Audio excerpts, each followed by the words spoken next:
Okay, so next item on the agenda is, if there's no public comment, we'll move forward. Changes to the agenda. And Jeff, you mentioned that possibly Frank was going to add something. Yeah, we had talked about discussing the tuition agreement and some alterations to the language of that based on some terms in there that are no longer applicable and some suggestions on some minor changes to it based on special ed. I have a document that I'm going to share that everyone can take a look at. As Did you hear that, Frank, or not? Yes, I did. Okay. He's going to have to carry it because. Go ahead. We'll just add it onto the agenda. And at that point, we'll have you, Jeff, if you could present it instead. Okay. Can you mute Karen? I think she's unmuted and we're hearing. Yeah. Okay. So first up item on the agenda then after that is the board chair report. The only thing that I want to report is that we have been unable to meet for a retreat. I have asked everybody to bring their calendars, and unfortunately we're missing 3 people, so that'll be a challenge. But the other thing that I wanted to mention is that there's been several times, because this is board member conduct, it's officially, we have to call behavior out in public. There have been several attempts at putting meetings together for a couple of the committees, and it's been falling short. And so the requests have come from administration and it's been falling on deaf ears. And so that can't happen anymore. So if we don't have movement, I will call a meeting with Frank and get at least one other board member, and we'll pull the committee meetings together to make them happen, because it's slowing things down and that's not acceptable. Right, that's my question. Like, is there something, is there some mechanism? Well, the chair of the committee should set it up. However, I think that if it's not happening, then another school board member can do it. I mean, Is that what you want us to do? I guess I'm asking for guidance. I think that it's the appropriate thing. Okay. And Well, that's good to know, because I know I'm on one of the committees. and I didn't think it's, it was my place. So I understand. Nope, I understand. And so, now yeah. I can do that. Okay. So I will be moving that. And then the other thing is to just make sure everybody's checking their SB emails, because I think that's maybe part of the miscommunication. Okay. Okay, that's my report. We will have help in doing that when we hire the assistant. So we've interviewed for the assistant position, and when that hire is made, that person will be available to help schedule meetings. Excellent. Yes, and special ed as well. Sure. Yeah. All right. Frank, you're up. Superintendent's report. Really not too much to report. We have been working diligently to, we have the job descriptions ready for you tonight. Been very busy with special education and working on those placements. And I think you'll have some conversation in non-public about that. Very general conversation, because we cannot really talk too much about specifics. And school's going smooth. I have been working on residency. That has been a little bit difficult, but we are pursuing resolution to all of the residency questions that we currently have. 2, I think, are resolved. I have 1 still that's in the process of resolution. So I'm getting some help through the town on the last one. But yeah, so I think things are pretty good. I did have a statewide superintendent's meeting. The big takeaway from that, I think, is that statewide schools seem to have opened smoothly, and the environments seem to be very positive. People are happy to be back in person in school and around the state, but there are severe issues with hiring. And we are very lucky in Lyme that we have all of our teaching positions filled. Many districts do not. And there's also there remains shortages at assistant positions, bus drivers, custodians, all of that kind of thing. So that part. The other thing is that I would like to mention is that it's really important for us administratively to have some time with the finance committee to get guidance on the budget. We have begun that process. That process will be a zero-based budget. We're starting off with a clean slate. There are some things that we are able to roll over fairly easily. Salaries, for example, that we know what the salaries are, we know what the contracts are, we know what the positions are, so that part we can do fairly well. Janet is able to do some of the overhead things like insurances and that kind of thing fairly well. But when it comes to the school building, materials, supplies, those things require some guidance in terms of supporting the curriculum and being clear what that is. Technology is going to need, we're having a meeting next week with Adam Bristol to discuss technology. We need to solve some problems in the building in terms of access and the Wi-Fi. And that whole thing, that whole area will need to have continuous investment. And so we'd like to put together a 3 to 5 year plan on that. And then the facility as a whole, it's the same kind of situation. This past year, it was one of the main reasons for a real struggle to keep our budget in the black. There were a lot of expenditures in the facility that were unplanned and unbudgeted, yet necessary. So we would really like to meet with the facilities committee to develop a 3 to 5 year plan that really takes a look at all of the needs in the building and get those budgeted out in a way that we could present to the community and to the town's budget committee, so that that is very transparent and everybody kind of knows what our need is and where we're going, so that we don't have any kind of big surprises as we go forward. So I think that's the biggest part. Sitting down with the finance committee just to number one, help us with some guidance on how they would like this budget presented and how they view some of these items.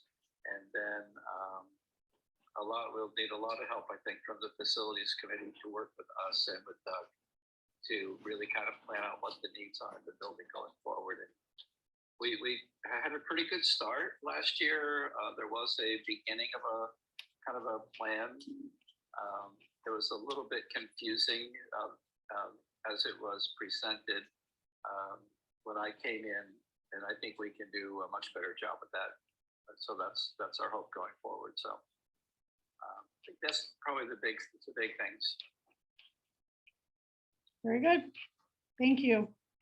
Yeah, thank you. Principals report.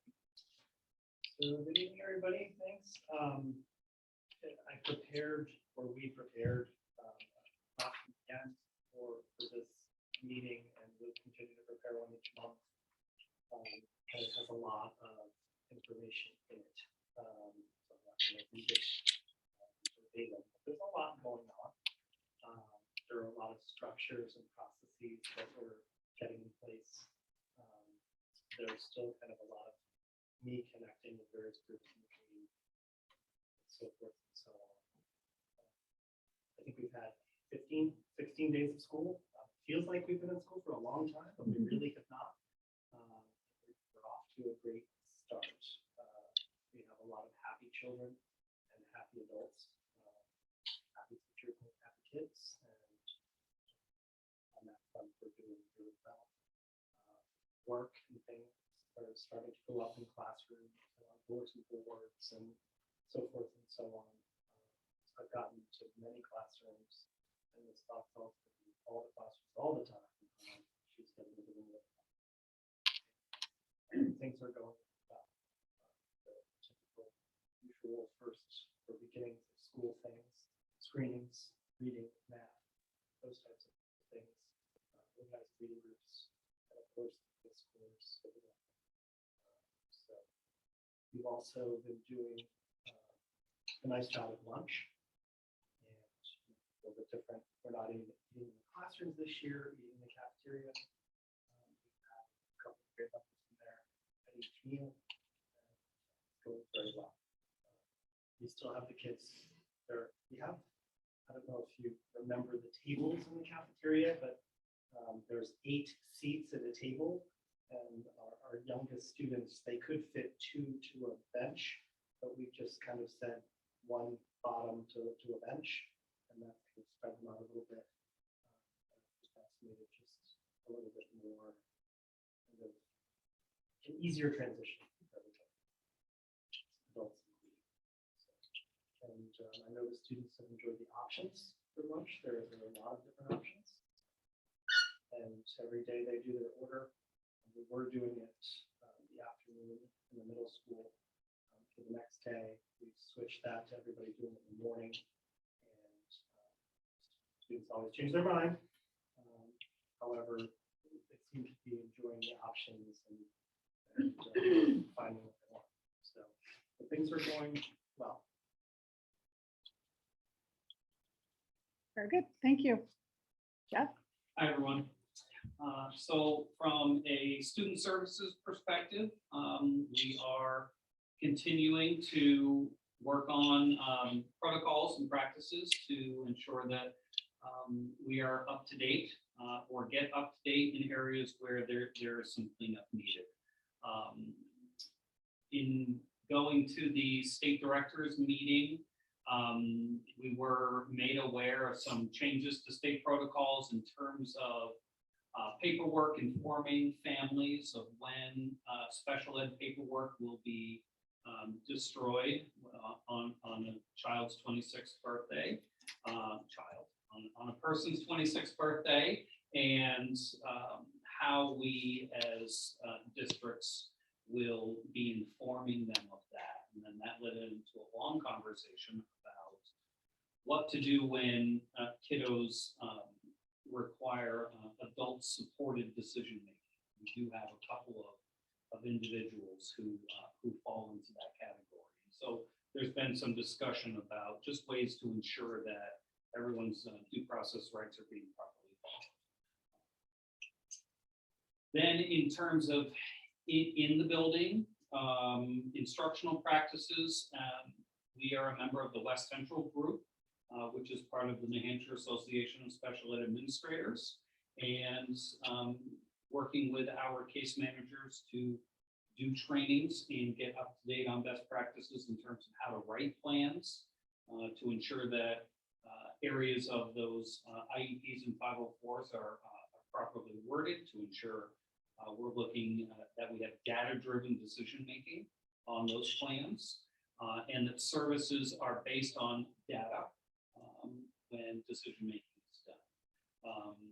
Also working with staff to think about the use of EAs, educational assistants, and ensuring that's based on the data coming out of those IEPs and not necessarily traditional decision-making. And we are down some EAs here. We lost an EA today that started last week, so that didn't work. They're posted. We're going to do what we can to get the staffing that is in place. But we're starting discussions about best practice when it comes to instructional strategies for working with kids and ensuring that the use of our staff is based on best practice.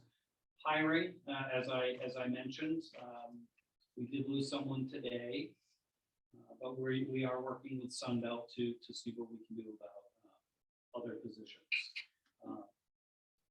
Frank, Janet, Kristen, and I did interviews for the administrative assistant this week. I'm in the process of doing reference checks at this point.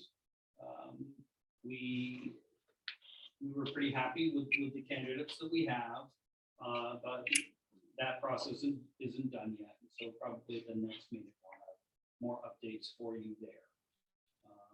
And then the final thing is I've begun discussions with building administration, Frank, on the addition of one educational assistant for the behavior program for next year. And I will come with a formal proposal. I just wanted you to know that we're having those discussions. I do believe it's needed and would be very beneficial to the building, not only to Connie so that she can do more direct instruction in classrooms, helping people with mindfulness and understanding SEL as in those settings, but also be able to provide proactive breaks to multiple kids at multiple times. Okay, so that's kind of where we are at this point, and I'll get to my agenda item when we get there. Are there any questions? Thank you. Of course. Kate, you had requested for a faculty staff report. Hi, everyone. I have some news from the Design Lab from Brian Paterne. We have received a sponsorship form from Hypertherm to continue to build out our robotics program. Hypertherm is funding our first LEGO League team that will be preparing for competition in November. Through this sponsorship, we also received more LEGO robotics kits for use in middle school and lower school design lab classes. The team meets after school and on weekends with coaching and mentoring help from parent volunteers. And the other news from the Design Lab is the PTO has awarded a grant up to $1,000 to the Design Lab for a special elective program this fall. Students will be looking for ways to make improvements to the playground, which may include building a Gaga ball pit and other small improvements. So that's from the Design Lab. Thanks. Thank you, Kate. And finally, we've got Janet. Wow, we get to be really fast. I Yeah. wasn't really ready for that. Okay, so this would be the first financial report, so we're really early into the year. Our revenue page, state changed some of the revenue numbers for the equitable ed aid this year. There was an adjustment. So you'd have to go all, look at the book from when the budget was passed. It has a different number. So this is an updated number. The $843,059 is an increase in equitable ed aid. So what they did was they just adjusted it from the state taxes into that aid line. Food services, pretty quiet right at the moment. And we had some Title I grant money that we spent over the summer for summer school. So, and that was a fairly healthy amount that we used to offset taxes. Offset expenditures in the summer school program. We also, which came in today, but so it doesn't show here, is approximately $20,000 in Strong Schools grant, which we used for fortified auto lock and safe to work on the locks in the building and coming into the building, and also to replace the 2 windows that were the issue upstairs on the 2nd floor and the ground floor window. So that was paid for out of Small World Schools. We should have that funding tomorrow. Actually, the revenue should get tomorrow. We have one individual tuition student that we are anticipating revenue for. So in the general fund, we have $19,000 unanticipated revenue. Food services flat at this point, and we have special revenue fund. We have just the Title I grant showing here. So total unanticipated revenue at this point is $34,101. On the expenditure side, In the high school instruction line, I just wanted to remind everybody that last year, we underfunded high school tuition by $200,000 so that we could draw from the high school grants, tuition grants. So that's just a reminder. I did put that on the second page using the strategy that we were using last year. Just to stick it in there as a reminder. The numbers are coming in very strangely. So we have some big underages and big overages.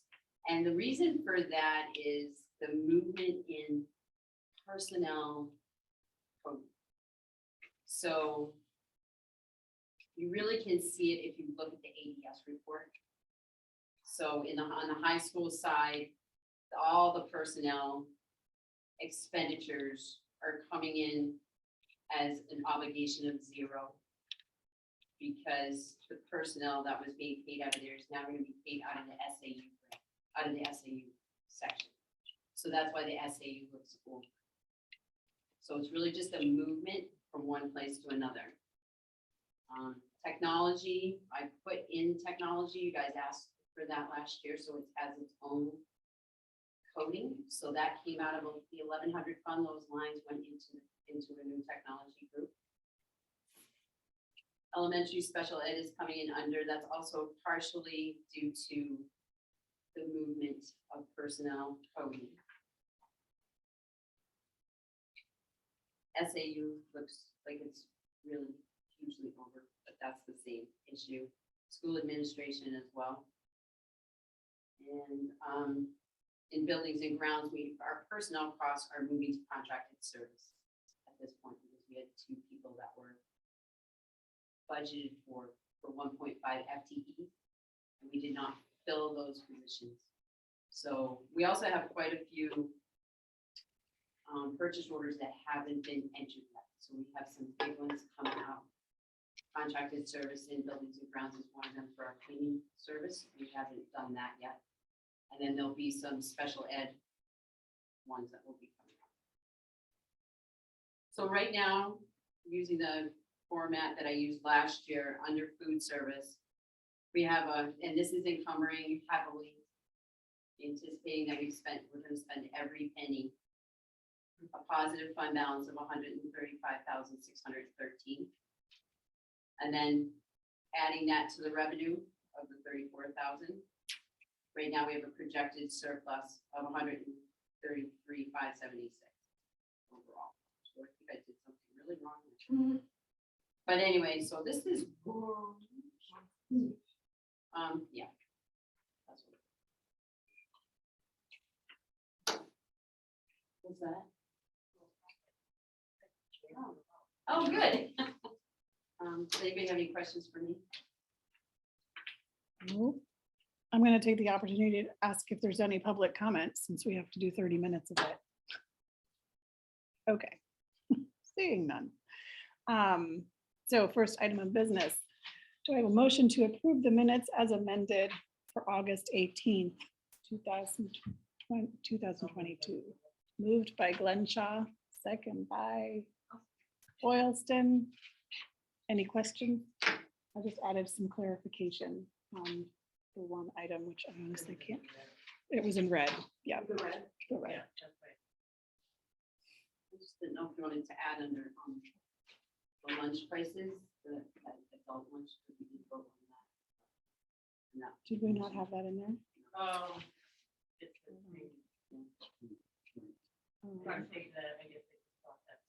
Yeah.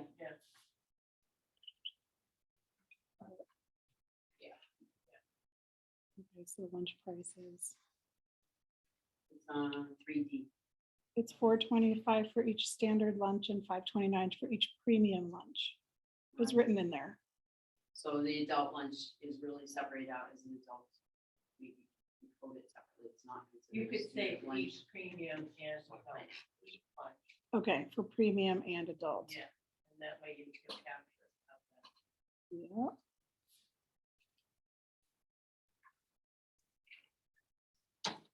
Oops. Without the parentheses. Okay.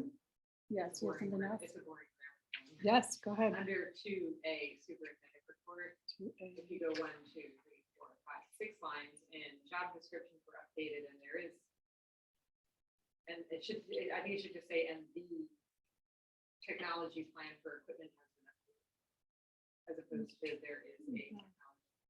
Right? Just get rid of The technology. there is a, and put the, Okay. and that makes sense. Yep. Grammar police. Why, I don't know if that's the grammar police, that's like more involved. Anything else? Structuring police.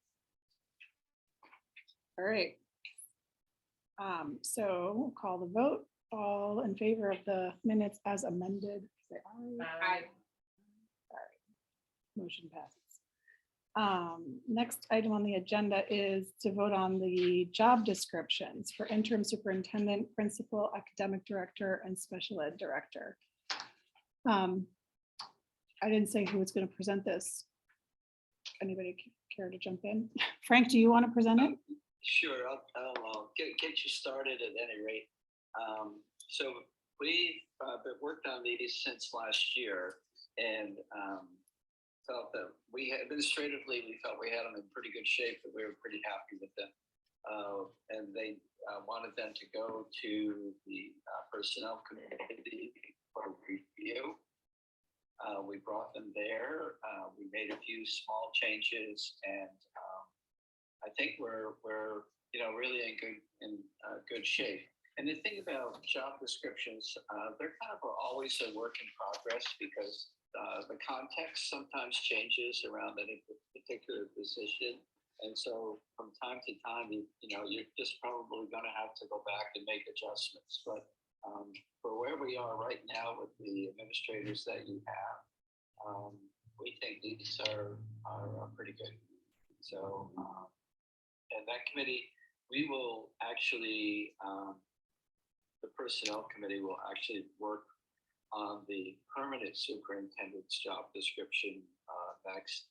And then we would like to review all of our full-time job people, the job descriptions, to make sure that we have up-to-date job descriptions for all of our professional people, our licensed people. And also, we should refine the job descriptions for our support staff as well. But this is a work in progress, and in two years from now, you'll probably have everything totally up to date, and then decide you'll want to make a change in something. So right now, we think these are quite good. They reflect the way we're working and operating, and we think they reflect the work that people are doing. So. Can I ask one question, Frank? Do we want to move to, Oh, do you have to move them first? Let's move 'em. I'll move them. moved by Glenshaw, I'll second. second by Boylston. Oh, sorry, Jim. All right, go ahead. You had a question, Yes, further so- discussion. So Frank, I don't know if it's because it's interim, but I just, on the second bullet, it talks about providing oversight of all district employees, including blah, blah, blah. Don't you do the evaluation? Aren't you the supervisor and provide the evaluation to those employees? Because they're SAU employees, not principal employees. So it'd be like Janet or Is that a question for me? yeah. It's Yes, just a the answer is question. yes. Yes. Okay. So. Because it didn't say it in the job description, so I was just clarifying. It Yeah. doesn't say the evaluation and supervision, it just says oversight. So maybe oversight covers that. Yes, but it is evaluation supervision. Okay. And that, So I just wanted to make sure I understood it right. If oversight includes that, I'm cool. I think, I suspect that John has those readily available on his computer. He might be able to make that quick edit. Well, the John. first bullet, It's the first bullet oh, clarifies. I see it. who he It evaluates directly specifically. supervises and evaluates, Yeah. but he does the SAU assistant too. So I guess it says all district employees, this one talks about some of them, but not all of them. So that was why I asked the clarifying question. I know it's nitpicky, but make sure everybody. Pretty much, aside from his list, Did you do the other SAU? I don't do Christopher Clark. I do everyone over here. So probably adding her. So we could probably- Kristen is in our office. Yeah, I I think- could add her title. Or the Right. admin Well, I assistant just wanted to, the it just, SAU. it was the one area, it just was a little gray, I'm not hardcore here. What about the SAU assistant? Should it be maybe SAU staff? SAU staff. Yeah, SAU staff would cover Because that would cover everybody. That's all I was trying to get at, where. So that was it, other than that, they all look fine, it's just that was my. So we can amend that. Any other questions, comments, concerns? So all in favor of the job descriptions as presented with the edit on the interim superintendent one? Say aye. Oh, Yeah, I'm so sorry, one more thing, sorry, Elizabeth. So everyone perhaps saw the current year responsibilities. Is that what we're calling Frank's goals for the year? Was that discussed at the meeting? I think they're not so much, they're kind of goals for the year, but not necessarily Frank's. We haven't really, I mean, I think that, It's under the intro job. right, I think that so we didn't really talk about it. I know you had asked me to. The way we discussed it was that the current year responsibilities are basically for this year. That is that was part of our hiring request and kind of our criteria that they needed to do that. And so that's why that's in there in that way. However, for future interim superintendents, should there be a search, that would be changing, right? And so that the fact that it can separate it out, you can adjust that without necessarily adjusting the top one. Does that make sense? And there is creating a superintendent's job description. So when you're forward with that process, you have a document. All right, so all in favor of, I'm not going to repeat it again. All in favor? Aye. All right, motion passes. Next item is John, sale and giveaway of old technology. So with the tech plan, when we upgraded and went to the lease with the Chromebooks for all the staff, the old MacBooks were turned in. The teachers made an appointment and came in and swapped out their machines. Some of those devices have saleable value, and my understanding was that some of the staff expressed a willingness to purchase their machine from the school district and to the tech committee. And Frank and I discussed it, and we are fine with that. It's actually very revenue for us. The machines themselves range in kind of value based on what's in them and how old they are. So there's quite a few of them that are between $200 and $700. So we would like to offer to the teaching staff purchase, and then we will proceed to sell them in other ways to raise that revenue. And then there's other technology with the student replacement Chromebooks. We have old Chromebooks that are no longer updatable. We can't update them anymore. We'd like to give them away. They're usable for people with young children at home. And so we thought instead of paying to dispose of them, we could offer them up. And if we took them, then great. They can be used for several more years to do things at home. If no one takes us up on the offer, we'll dispose of them and get them recycled.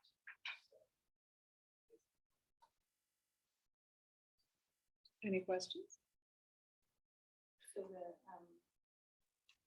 MacBook, the right of first refusal was. Correct. And then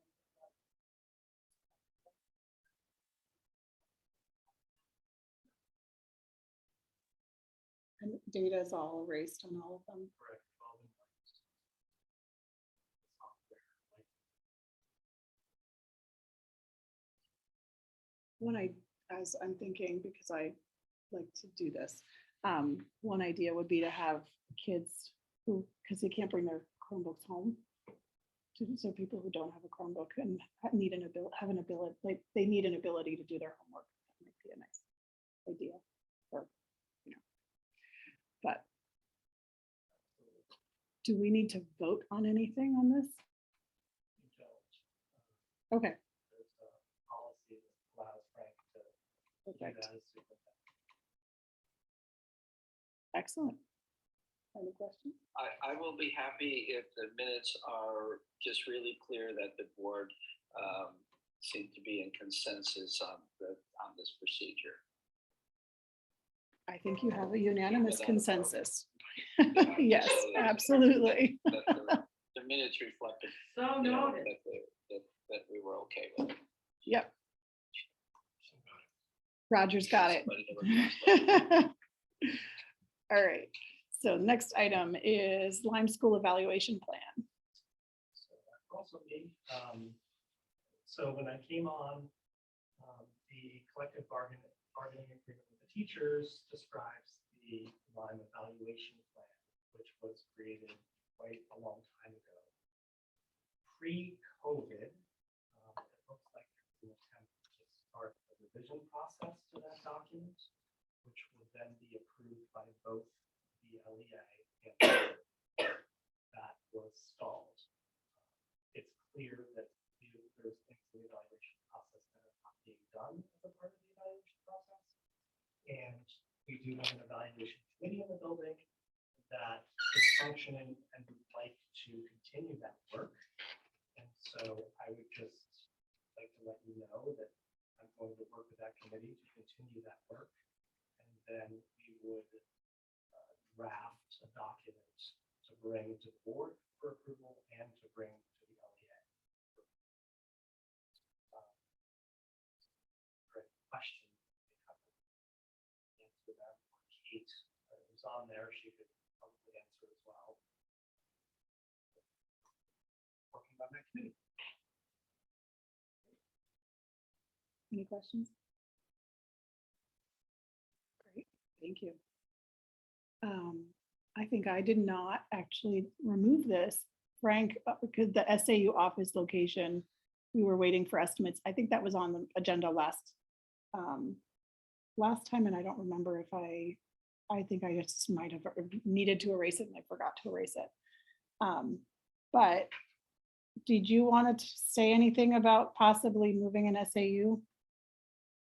Well, I would just reiterate that I think it's going to be critical in hiring a new person that we have an office that's appropriate, that provides some privacy and ability to have, confidential conversations with people in an easier fashion than what we currently have. So we've looked at a couple of spaces. I mean, the room you're sitting in right now is a space that could combine with some of the space moving towards John's office. And we were trying to get an estimate on that. I think we're still waiting for those numbers so we know what it would cost. We're also going to have to find a source of funding because there is no money that I am aware of anywhere that would, that would just pay for this. So we'll have to look to see if there's any way within the current budget that we might be able to do something at a minimal cost. The other space that has been suggested is right above you, and that is the space that Elise currently uses. I think guidance is up there as well as the sort of library commons space. So that's a little harder space to use because we have people there all the time who are using it. although, I don't think it would be a totally new idea. Although I think renovating that might be more expensive. So anyway, we don't have a solid plan for you. As soon as we have some kind of idea of costs, but if nothing else, we will need to make sure it's in the budget for next year to get it done over the summer. Jen, do you have a question? Yeah, how much do you think it might cost? Is one question. Yeah, I don't have You don't know. the slightest idea, really. And then, Construction these days is so. We're trying to figure out a way to minimally just build 2 offices in that room where you are, as well as create a counter or something that's a reception area. so And then then I guess we the would have only more other, secure space back in the closet area. yeah, the only other concern that comes to mind is then the school doesn't seem to have a spot that offers some flexibility, right? Like, we need to split another class, as an example. What are we gonna do? And I say this, like, the 3rd grade has picked up 4 kids in the past 2 years, for example. And they have 2 more years to go before they hit middle school. The 1st grade is already split. I have no idea how big this year. But if we take any space away and give it to and dedicate it to an SAU office, then what are we gonna do? If another class has to split. And I understand, I get the value and why we would want it, and all the pros, like all the good beneficial reasons for having the SAU here. But it's like we have an office across the street. I'm just saying, like, from the point of view of like trying to, like, just as an example, if we needed more space and went to the town and said, we'd like to renovate and add an addition onto this building, like, I don't know that we would get a resounding, yes, we'll do that, right? And so then you have a problem, you have a real problem. And then, I mean, I guess theoretically, we could move the SAU back to the library, although I don't know, unless the library has some ideas on how they would use that space if we stop. We rent it from them for $1 a year, right? Yeah. And that's just been an ongoing. As long as I can remember. Well, I think that this is all still kind of in its infancy in terms of the actual plans. Yeah. I think it's Yeah. kind of exploring options, and I mean, building costs are outrageous right now, no matter what. So that's got to be a big part of this. Yeah, personally, I don't see any way of adding on to your current building. I think you're pretty maxed out there in terms of your space. Great. Well, I think in terms of funding it, we could think about writing for partial to the Lyme Foundation. This type of project, I think, might be something that they would fund.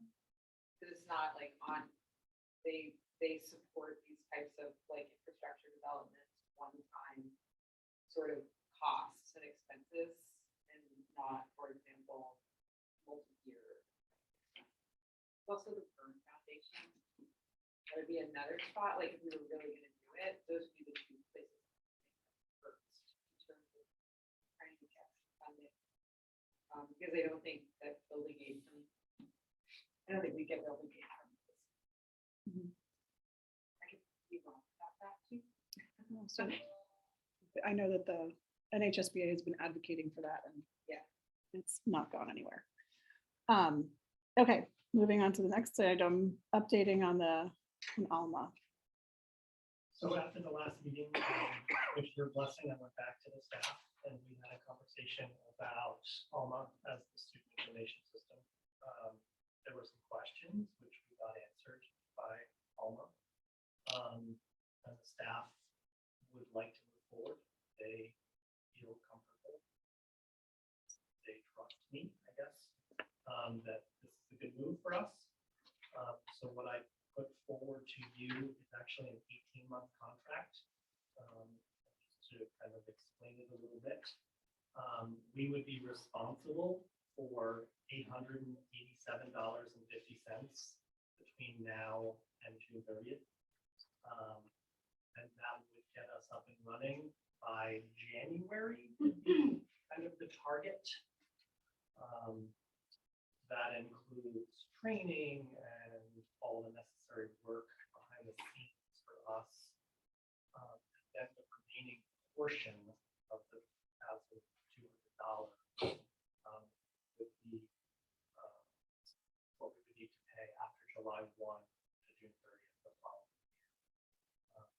Then we're looking at a prorated this year, and then basically 2, 3, 5, 5 is the remaining next year, and then the following year, 24, 25, if we want to continue, they basically do a 3% increase, similar to other companies. So if we signed on, it would be 2425 and 2498. Those are drastically different than what we're paying for Power School. Just to remind you that this would be our student information system. There would be a parent portal, so parents would be able to log in and see grades and report cards, things like that. It would replace Blackboard, which is our emergency alert messaging system that we're using. You would get your emergency alert from Alma. Connecting our nursing program. You may or may not know that Nurse Miller actually has to enter a lot of information into her program if she wants that information from our school to her nursing program. And then Kristen Clark also has to double her work or go looking for emails in other places or sending out bills and things like that.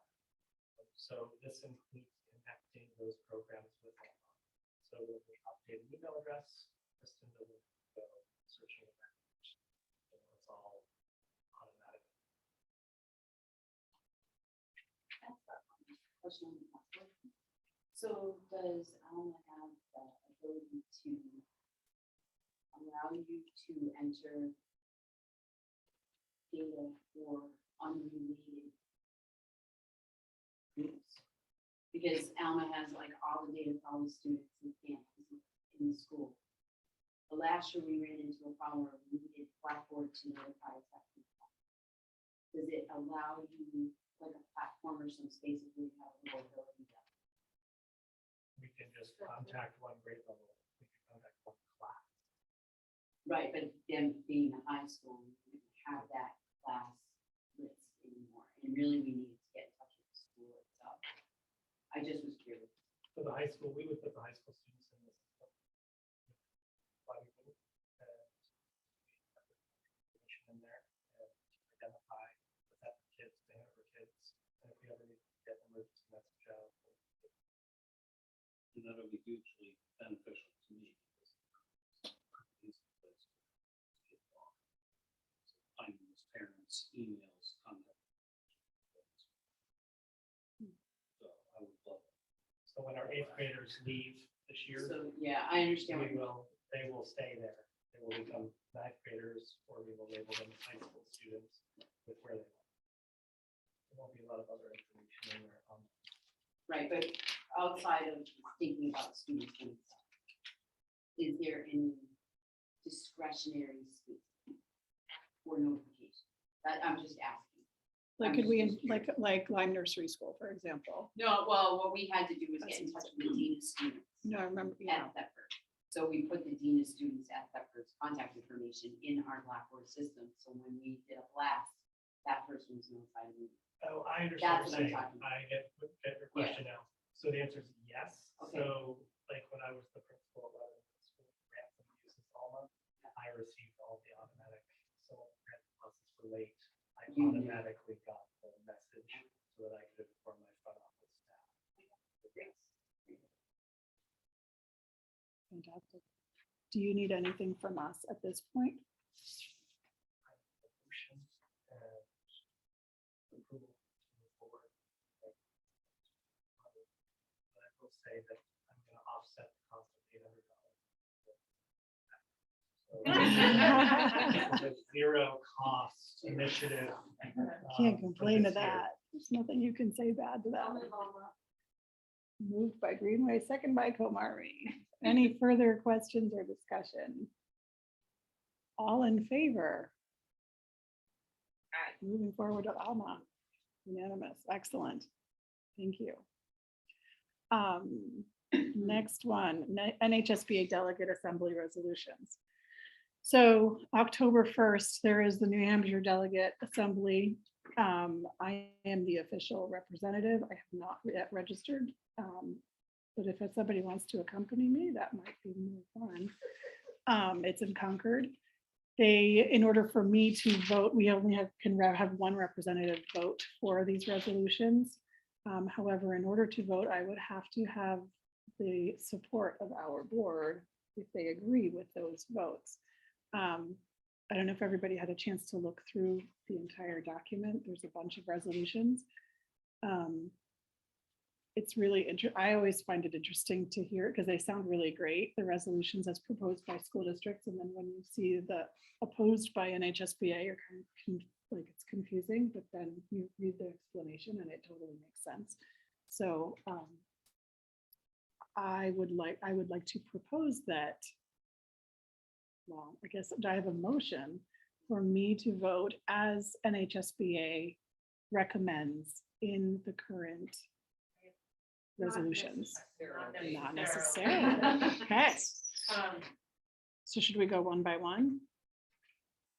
Sure, I guess one of the questions I had when I looked at proposal number 2 that was submitted and then the proposal that Dresden submitted, number 7. I think they're both addressing school safety issues Mhm. in slightly different ways. In reading sort of their rationale, I guess it would be nice to have better clarification because I think what's being raised in those two things are extremely important with all the violence that we're seeing. But I don't know enough to be able to say it's X, Y, or Z because I'm not comfortable just not supporting it, but I don't know how to reconcile it. I don't know enough to weigh in.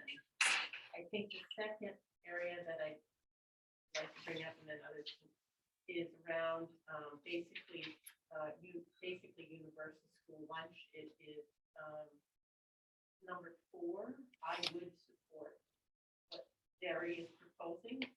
I think there is unbelievable amount of work that's been done on the Vermont side around universal school lunch, showing one of the things I learned today, because I've been, my company, I will say, been a big funder in the work on universal school lunch in that state.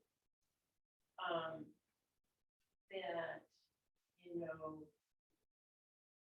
what they're seeing, they're going to actually offset a lot of costs for offering the universal school lunch in the funding that they're going to get around educational initiatives based on need, because it's so underreported right now through the school lunch program that there's going to be an actual financial offset.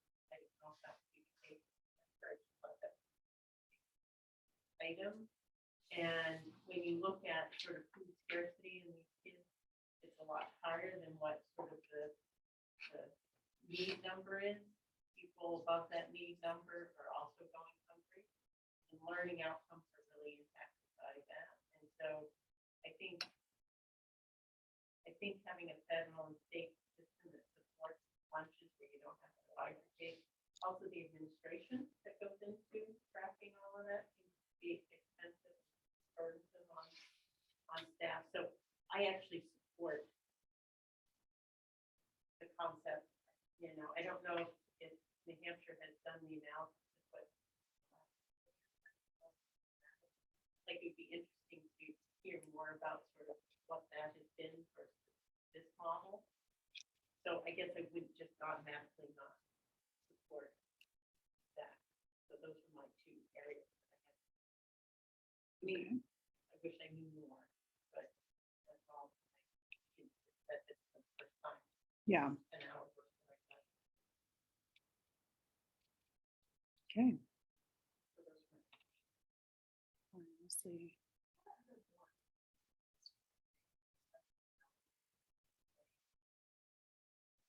So the only, the one that I attended was a remote one 2 years ago, and it was just, there's an occasional, the person who's presenting it is actually speaking to it, but very often it's just a vote. There's not really many questions that are raised during it. So go through that. You're asking how other boards deal Yeah, with this? But how do they vote? Like, I think that they're also like representing, the board has to vote in support or against it in order for the delegate to vote. So we should go through one by one and then vote so that Yola knows how to vote. How to vote. So we can do And that. Just disregard the two people who aren't here. Well, right, I mean, you have a Generally, quorum. they do it. All the Yeah. other boards, they go through them. They do So go you have through the them new all. ones and you have the All right. continuing ones. I was hoping to avoid. But, So yeah. we're gonna have to go through. Yeah, each of these. All in right. terms of number one, is a subcommittee what we call a committee, or is there a committee and a subcommittee of a committee? I don't know what they mean by sub. My assumption is that it's a committee. So Because that's we, how I read it too, but Yeah. you're right, it's the language. because a subcommittee, yeah, it's gotta be. a Are we committee. supposed to be in person now? Is that it? Like, there's So 3 of us? basically, they're saying, there that has we are There supposed has to be a all in quorum person. In person for any meeting that is one Correct. that like is a Publicly warned. reports, which is why I think our Well, we weren't all. first, of them. like any meeting that's warned, I think is not included in this resolution. I think. I don't know. Well, so a subcommittee could be like the wellness committee. You could argue that could be a subcommittee. We have delegated it and a school-based committee. Where they don't report to the board, so they don't have, they're not Does part of the not- public information Right, law. right. So I don't think that that would be considered a subcommittee, but I could see how if somebody were to really question it, they could probably argue it. But see here, it Because we have later a it board says rep. RSA 91 to allow committees, subcommittees and advisory committees. So So what now that meeting? they've distinguished between the two. I probably have to go to the RSA and figure it But it out. says it still ensures full notice, full transparency. You know, I mean, I think it's saying that you can have remote interactions with the committee.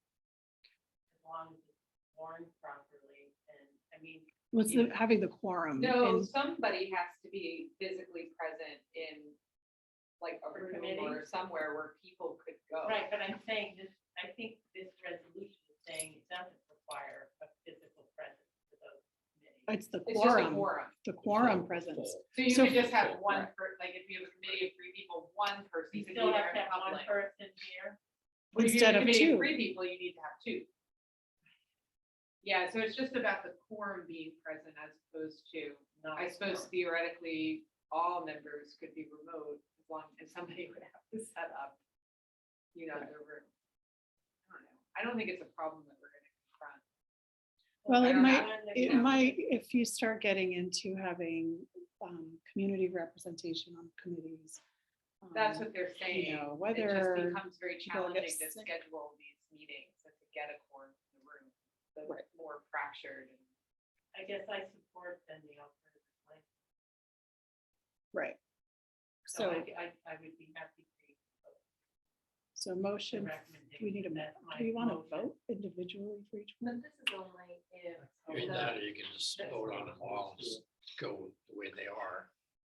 All right, do I have a motion for number 1 to vote as recommended? That's what I just. Is this the Moved by continuing? Glenn Shaw, second by Support.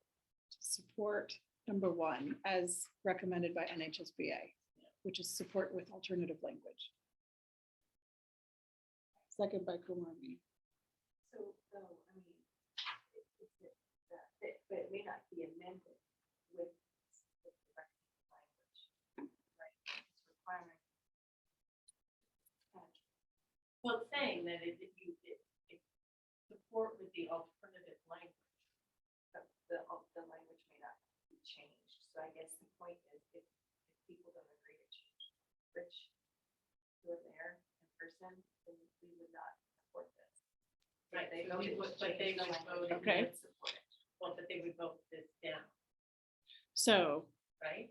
Well, the NHSBA. So let's do- support to vote. so would you guys want to vote in support of it with the alternative language? Yes, do that's that what vote. that's what I would, I guess I was moving as. I would be support of it either way. Okay, so first with the alternative language. Yes?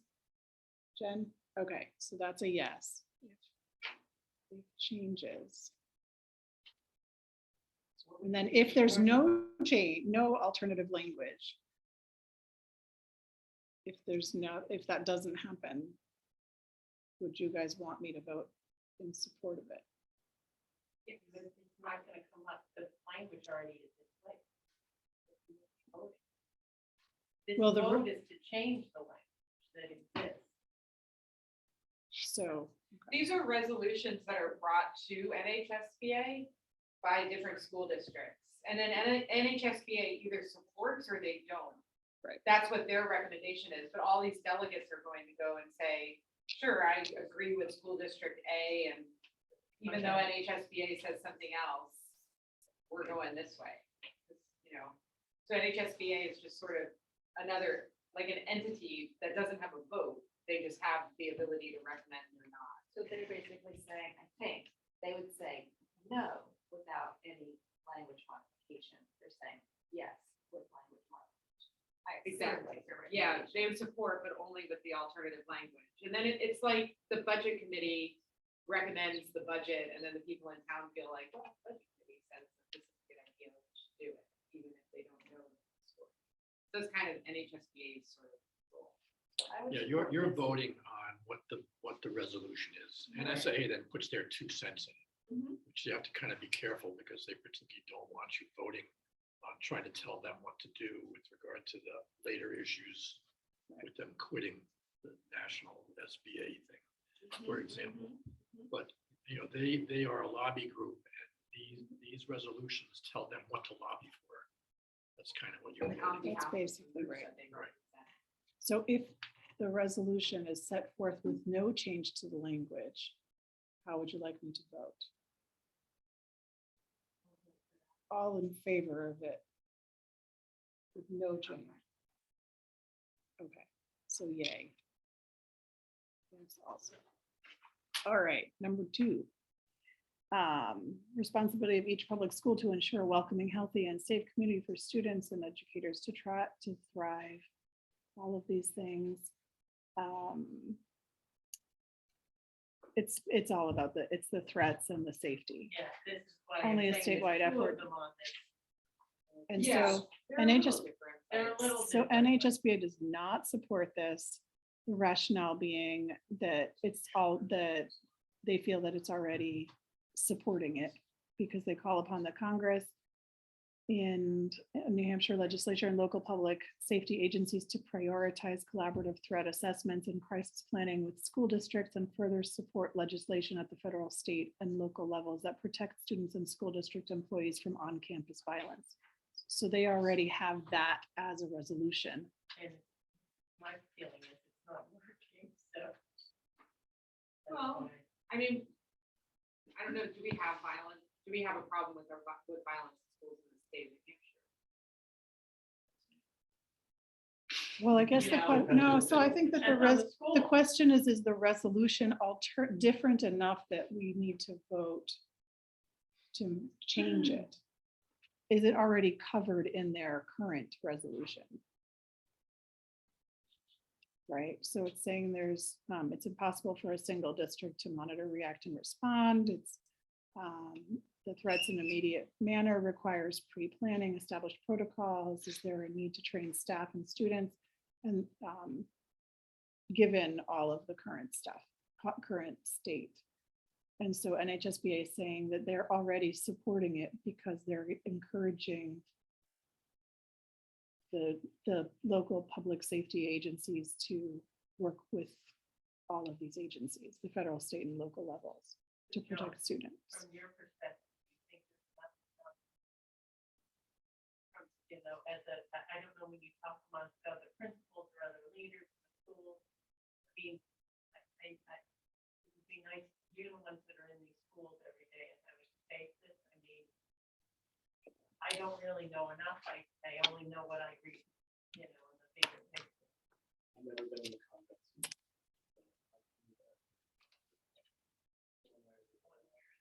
This says most school districts are not equipped, staffed, or authorized to respond as needed to increase the number of threats. So it Well, only that's hit the number my most. concern. Don't really hit the number most, but we are really, we don't, there's no way for us to know what most means, right? So what about our? school?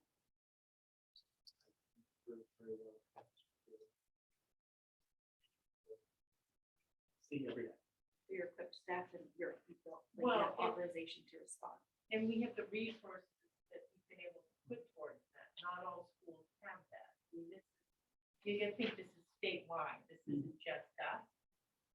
And that's why I raised the concern. I think we've done pretty well as, you know, our school. But, you know, we're voting more broadly as part of this association. Do you think that this resolution is different than what they're saying is already there? It was hard to Is say. it more specific, and it's not gonna be in like more forceful in a sense? Well, what's interesting when you look Because they're at, saying it's already kind of being done. I don't think it's being done adequately, that's my feeling. But, and it is interesting that when you look at the Dresden resolution, which is calling for compliance with federal laws, you know, it's interesting, they're getting at some of the non-compliance. So I don't know why that's coming up. I think this gets more at sort of the protocols and the construct of what you have to have a safe school. That has to do with gun laws on school property is my guess, State the allows Dresden. gun law, guns on school Yeah. property. but Right, I and think that's what this Dresden getting is at sort of pushing for. systematic Ways to address being.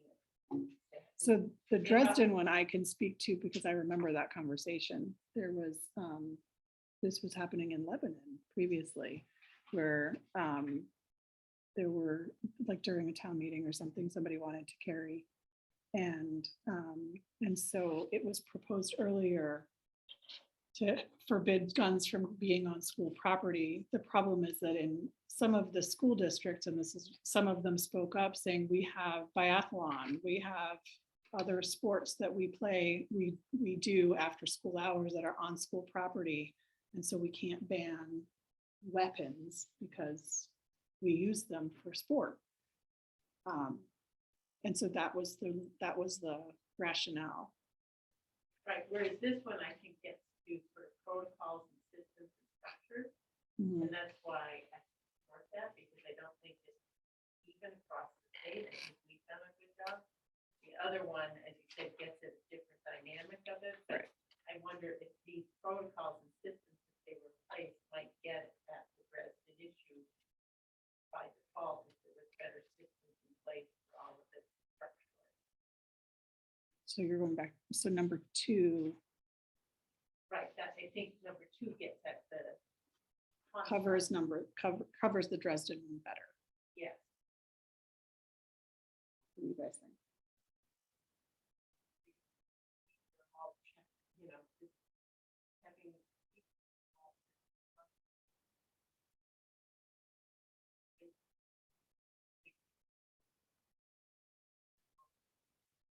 That's the problem. Well, Right, that's what they're I'm not saying. doing it, and the problem is that in here, they'll say the state of New Hampshire dedicated an appropriate amount of funding, and the state of New Hampshire is not gonna do anything. They're gonna point to the local school district and say, well, you guys have to do this now, and we're, you know, and is it really solving, is it solving a problem? Will it solve a problem? Is there a problem? I don't know the answer to any of those questions. Well, it's, So I'm a no, it on- says on only creating statewide more cost. and federal enforcement will make it work. So I guess I was thinking that it's looking for that specifically, not the local district. Problem is that the local district can't take that. Yeah, and the state of New Hampshire is not gonna do, I don't, like, right, you're just gonna create, like, if you start enforcing these, you're gonna create more costs for And I'm not sure it's needed. I'm not convinced. You'd have to show me some data or evidence that that's actually necessary. Because there are protocols in place. There are, safety, there's oversight already. I don't know what they think is lacking. It's Jim, not clear. you highlighted something. Oh, I wanted to hear your opinion. That was perfect. Couldn't say so. But what would you say? I'm going to put you on the spot. No, I see the point of it. I don't know if this is about it. To some degree, I do agree that this does. But I'm not.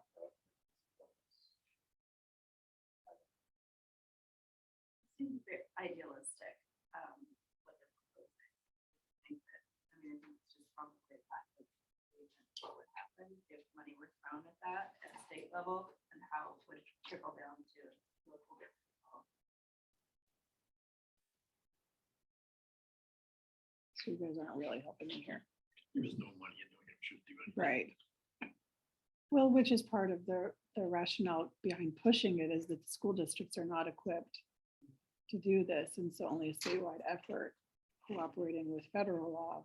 Does it matter of money though, or is it a matter of just, But if you're asking for them to assess, like the building no, I assessment, meant right? like at a local level, is it a matter of money, or is it a matter of just developing protocols that are in alignment? We should invest more money in different security systems and upgrades and, So the question is, tag, different measures to, I don't know what the dollars are exactly. Well, there was money that was earmarked a few years ago, but I think that those were federal funds. And the state distributed them across New Hampshire. Do you know? We had some security grants. The one that we put the cameras in with, that one was more. I believe actually the phone, so we did the phone system so we could get into the 911 and then, and that came from the state, right? Those dollars. I'm still here. You are still here, okay. Well, so I just want to reread the resolution is currently in place that they are supporting is that the NHSBA calls upon the Congress, New Hampshire legislative and local public safety agencies to prioritize collaborative threat assessment and crisis planning with school districts and further supports legislation at the federal, state, and local levels that protect students and school district employees from on-campus violence. So I think that that's a little bit more broad and the conval is more specific. So I will say, so let's do the vote. All in favor of me voting as New Hampshire School Board Association recommends? Or should we, how do you guys want me to do this? Condos. Let's just do Yeah, we want to either yes or support no on the convo? resolution. Yes or no on the resolution? All in favor of supporting the resolution as written? Yeah. So Elizabeth is an aye. All opposed? There's 3. Okay, 3 opposed. 3 opposed. All right. Number 3, submitted by Wilton Lindenborough. Proposed resolution, NHSBA will advise and confirm all member SAUs are paying and segregating dues payments to NHSBA in accordance to RSA 15.5. It's almost like an attack in my opinion, but Yeah, I'll move to vote in line with NHSBA. So Just not support it. Anyone? Do I have a second? Greenway. All in favor of voting along the lines of NHSBA. Excellent. Okay. So we will not support, that's 4-0. And, or 0, yeah. Number 4, Dairy Cooperative School District. Proposed resolution is the food insecurity that Elizabeth was talking about earlier. yeah, I'm gonna say the same thing basically that I said number two. I think that this makes sense, but the differential for me and why I would say no is that if there's something like this passed, the state would pass along the costs to local school districts. That would be my expectation. And I think that the legislature, we can improve education across the state by funding schools adequately at the baseline. And I think we should handle that baseline before adding on a cost of universal lunch. Although I think, I get it, but I think that. Please. Yeah, I mean, again, I feel wrong, I think pretty much sounds really good. I do think that it seems like, putting more money isn't already in place, and asking it to eliminate, I would have to wonder what we would be feeding the children if. I wonder the that state too. were paying for the lunch. You might not feed them that anyway. We would probably subsidize it anyway, that's us, right? I don't know that it really works that way, that the state doesn't give you money to support your children, you still have to go out to bid. At least we did in our old district, you had to go out to bid and find a company like Abby Food, Fresh Picks to come in and serve the meals. And the only difference is that you had no revenue. So the school district, the taxpayers paid for all the food, and so you paid the subcontractor, and then you paid all the expenses. So basically, we would be subsidizing, how much subsidize the program. The whole, In Vermont, they do fund it, like, the change that they got through. so when did they, That was last year. but I have to go. And this year, they're That's gonna how- codify it as permanent. They did it. So it's a line item though, I think in our school budget of like two It hundred will be in twenty-five there, but they thousand get dollars. revenue from the state. To cover that. Jim, do you have anything else But to New add? Hampshire, All right, so we have 3-1 not Right. supporting. that's Next one is number 5, that the NHSBA should oppose any subsequent legislation that would modify an adequate education from the school approval standards set forth in rules adopted by the Department of Education by removing any of these subject areas. Let's just remove all the education. I'll go That's with support with the alternative language. Let's support it with the alternative language. Yep.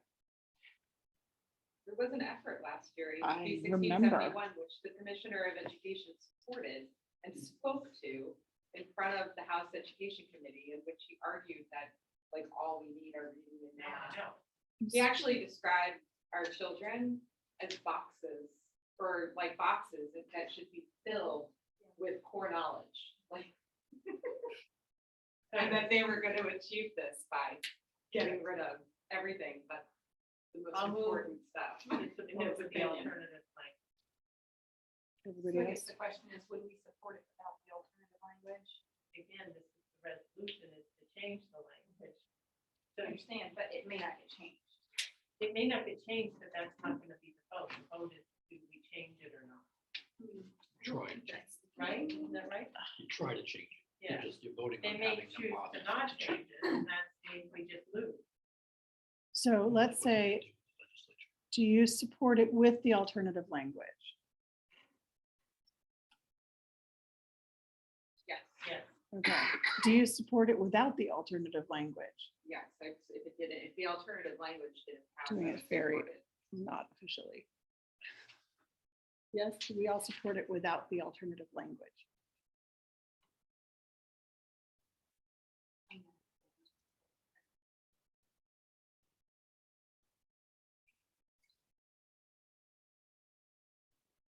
Jim? Elizabeth, you agreed, right? I get it, but the vote is about ensuring that they would oppose taking out the item. They want to ensure these items are all there. So I don't think you would be voting to take, if you were voting to take out the language so that it was, like what they tried to do with HB 1671, I wouldn't support that. That's not an adequate education.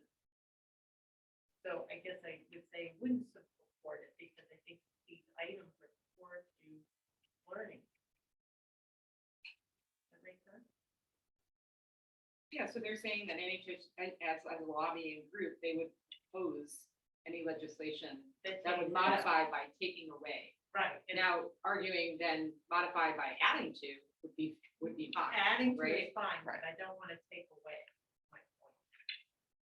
Right, Okay, so so you would vote yes to have an HSBA support this Right, resolution. yes, I am. Yeah. But I'm saying, she asked without the language. No, I don't support taking things away.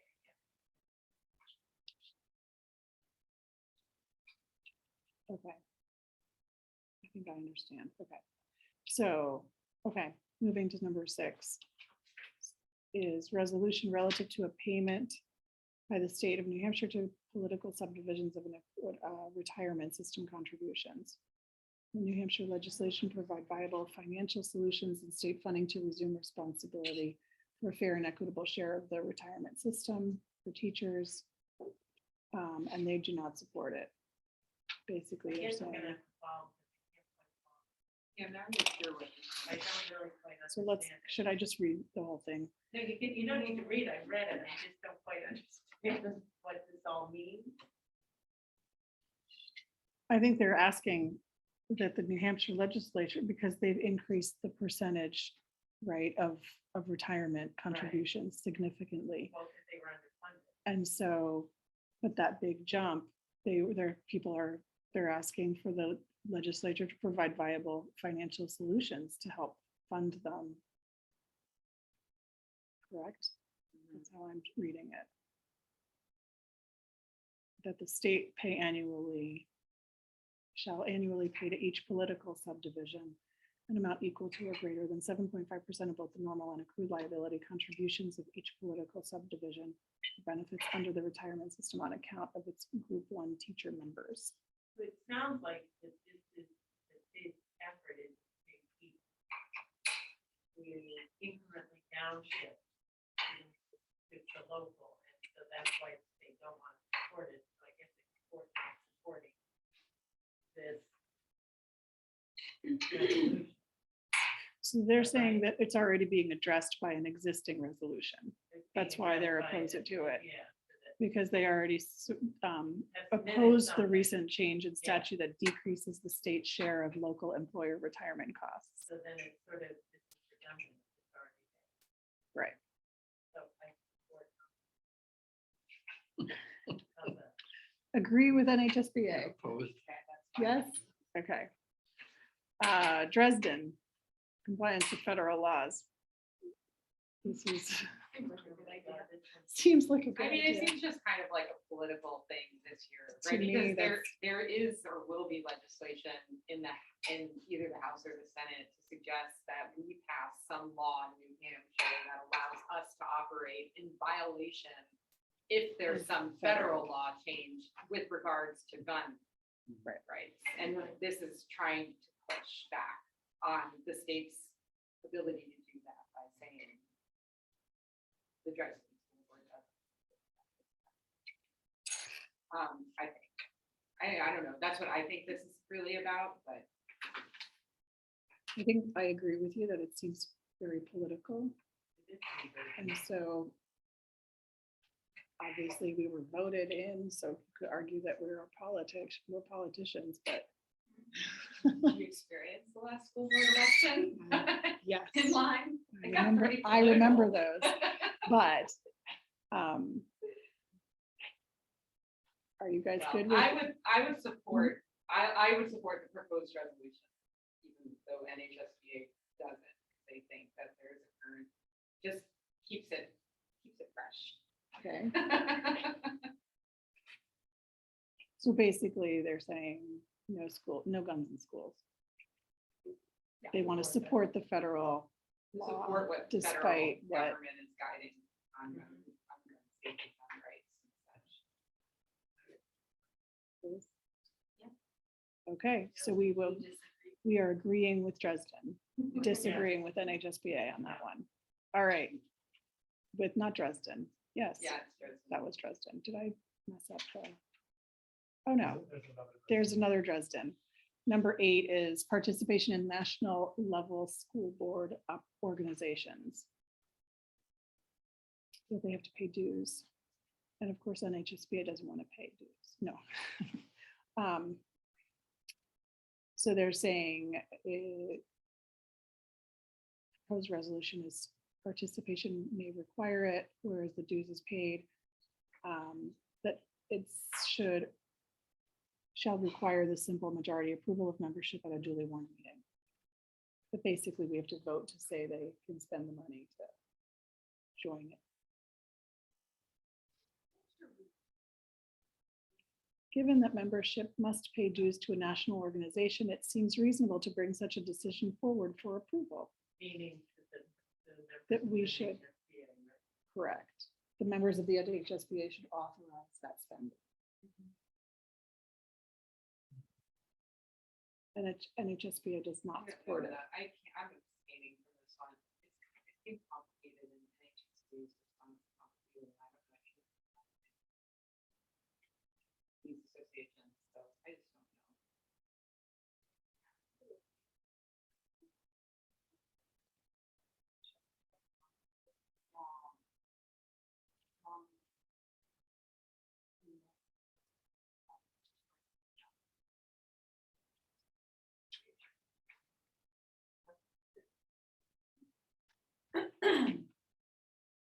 It's a hot potato that they wanted to join the one that the Florida school boards and the Texas school boards are involved with, which got everybody's antennas up. It's those two states, serious issues as far as schools, the divisive concepts and all that stuff. Oh, so did the NHSBA withdraw from the National They, Association? if they Because haven't, that's what they it want, says in the they back. want to, but they've joined this other group. Yeah, this. COSPA. Right. COSSB. But in short, they really don't want you to tell them what they should join and what they shouldn't. They don't But think the it's school members, board what should they're saying, tell them. members of the association should have a voice. That's what the resolution wants. Right, that's what the resolution. Right, the NHSBA is So- saying, don't tell us what to do. So they Well, want to be we're proposed. paying their Right, that's what it is. tickets. So do we want to support it or do we want to not? How do we fund them by paying? it We to pay all dues. of Yeah, the- you do. We pay We pay dues. dues. How much are they? It's like 3,200 for all. Okay. It's so much per person. I see. But that's not. Like Given that we're numbers. going to go to a 5.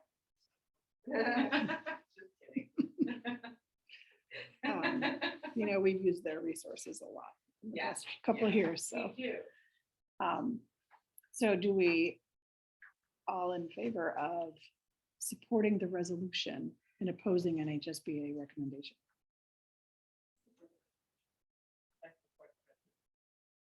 I'm still going to abstain, but it doesn't matter. So 3, okay, 3 to support the resolution. All right, that's it on resolutions. And the last item on the agenda is the board retreat, which I was hoping that we would all have our calendars. We're still missing 2 board members. So I would like to propose that we not necessarily have to do it on a weekend because that seems to be really difficult. But we could do it on a Thursday night since before our next school board meeting. Thursday nights are generally very good for me. I mean, let me just, there's October 13th. Is that, no, I'm in November here. I think October 13th is a Thursday. That That's is, the one Thursday in the foreseeable future that I'm not okay, available. But I could do any other So we could Thursday do- night. the 6th or the 29th. So either next Thursday or the Thursday after that. My proposal would be to do meet at 6 or 7. We'll have pizza and eat here and retreat. So the 6th, Pizza or we could order Stella, we could do whatever. I'm actually. We could signed up- potluck it. I'm signed up for the NHSBA webinar on budgeting next week. Ah, I'm just realizing. The right now. 29th? So if I come to the board retreat, I will learn what they have to say about the budget for the school district. So you take your pick. You tell So me. we Are could you do, talking the 27th? No, Yeah, the 29th. or the 29th. 6th Oh, of September. September. September, oh, okay. So next Yeah. Thursday in 1 week. So I like, Or- the 6th better. I'll say that. I would prefer the 6th. I've got my mom. next week. Okay.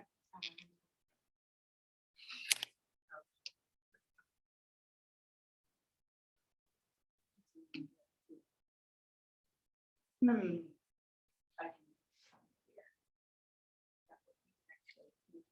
It's all right, I'll make Yeah. the 6th work. Oh, they don't have I have- school on Friday? No, That's we an have- in-service, 6, That's an 7? in-service. Oh, right, because Columbus Day. Okay. Okay. 29th does not work for me. But I just. the 29th. That's the one you Yeah. can't do. Do we try for? Wednesday. Wednesdays are pretty crazy. No, that's a correct. Wednesdays are great, okay. I'm driving home. Monday and Tuesday, I mean, Eleanor's with me, but if we're doing it at your house and we sit around, she'll just hear. Almost better to have. So on a two. weeknight, there's no chance I could have it at our house because there's people Too in and many, out and yeah. coming and going and an indoor, my house would not be ideal.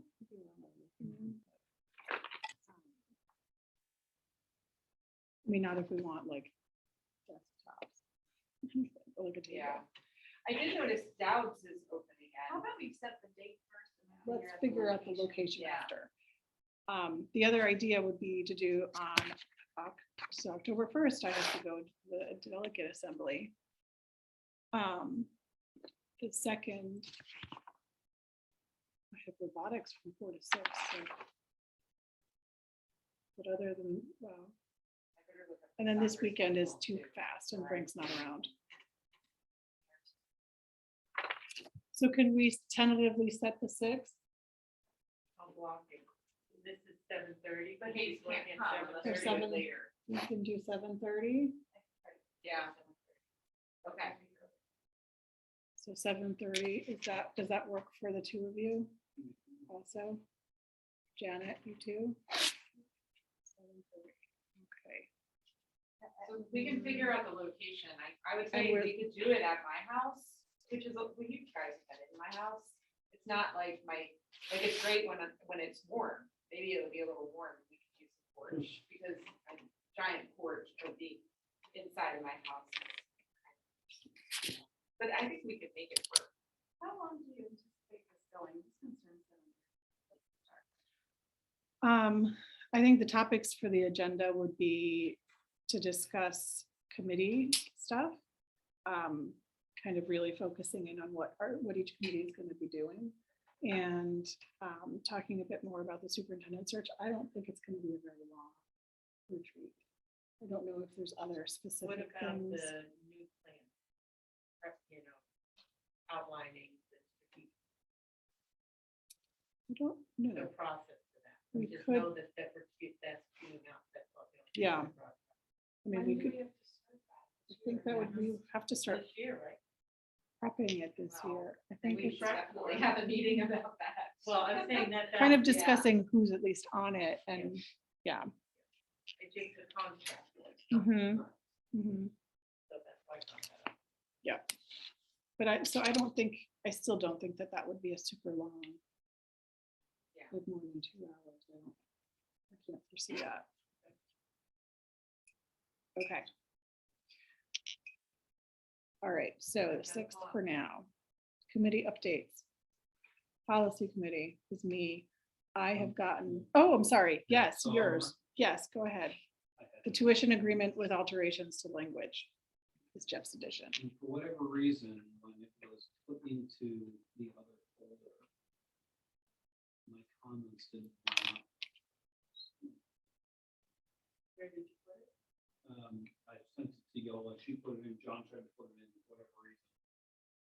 Dr. B, why isn't it showing? It says request, we all have to request access. So it's just not, Oh, it's not it's shared. not annotated or shared. I did correctly. Here, I can share it. You guys, please.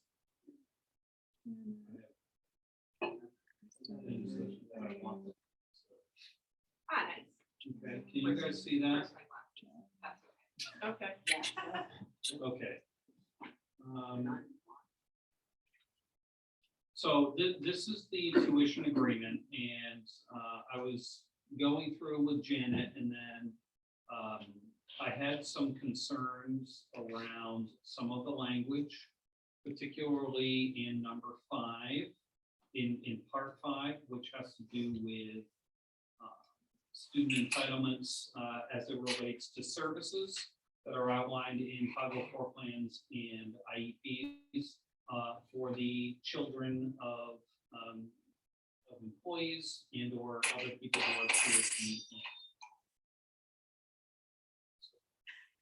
I'm happy with this. That's Frank. Yeah. Everyone else is I'm gonna muted. mute. I'm gonna mute until it's necessary. Don't tell me the hurricane is hit. Just heard. So if we look at this first part, first off, to my knowledge, there is nothing known as the instructional assistance. All right. SST. We do have a student support team. And so we could change it to that. The student support team does meet every week, and we do discuss kiddos and their needs. However, my concern is that the student support team does not have jurisdiction to make determinations of services. That would fall on either the 504 coordinator, who is for now itself, and the local education agency, the LEA, which is also. And so it would be my suggestion that we change this to one of those two things. Do you have a preference? I think it makes more sense to do the second. I understand why the IAT was put in there at the time, but we're talking about making decisions, making determinations. I think that has to be on the director. And so at least as it's currently constituted, that would be me. Okay? Yep. All right. The second one is, Then just ask how you want it to read. yeah, Without- and no, yeah, that's fine. And I'll come over and I'll give this to you. Okay. It will basically be that the Lyme Schools 504 coordinator and or local educational agency determines that the student requires. Okay, and then the second one, consider replacing with, again, the same piece of language of the 504 coordinator and or LEA determines the student requires to receive, and I would add in here a statement about FAPE, that they're requiring these services to receive a free and appropriate public education. Which I believe it was Jonathan that drafted this originally. Actually, right down below it, it has FAPE there. I just believe this is where it belongs first. Okay. And then the next, this happens in lots of districts. This title is different in different places, even in Lyme. It would be my suggestion that we choose the title and make it consistent across all platforms. All right. So I have it in as Director of Student Services. It would be my suggestion that that's just what we have it on the masthead, on the websites, and in any of our paperwork. So what is your job description? What is your job title in the job description? Director of Student Services. Then that's what I think it should be. That's what he's suggesting. Okay. Right.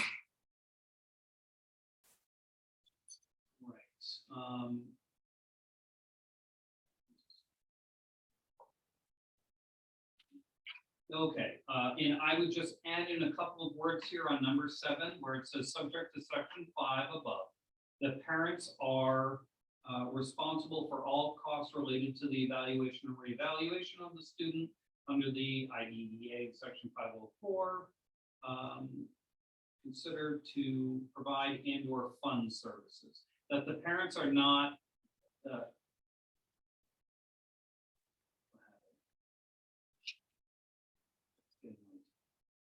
oh, Frank's there. Frank. Where's my little, oh, there it is. Okay. I apologize. It's in number 6. So if you look after obligation, the district has no obligation to the student under the IDEA. I would just consider adding, is under no obligation to provide and or fund services to the student. Mhm. Okay, just to clarify what we're talking about. Makes sense. Okay. And then the final thing that I'd like you guys to consider is when we're talking about the actual funding, to consider changing an estimate of the costs from a biannual perspective to an hourly rate. We are currently being charged by Boothby approximately $100 per hour for individualized service. And then that is broken up if there's a group service. So for instance, if there's occupational therapy and the OT is working individually with a kid, the district is billed at approximately $100 an hour. The parents would be responsible for that. I feel like it gives a better explanation to the parents of specifically what they are being asked to pay. If it's a group session, then it's broken up equally among the group members. So it may be, let's say, $33 approximately per session. And then what Jen and I were talking about is the possibility of them charging at twice a year. So let's say in January, we add up all of the hours of those specific services that parent has to pay, bill them in January for the fall semester or whatever, and then do the same in June for the spring semester. We're thinking that from a college perspective. I just feel like it gives parents a better understanding of specifically what they're being charged for.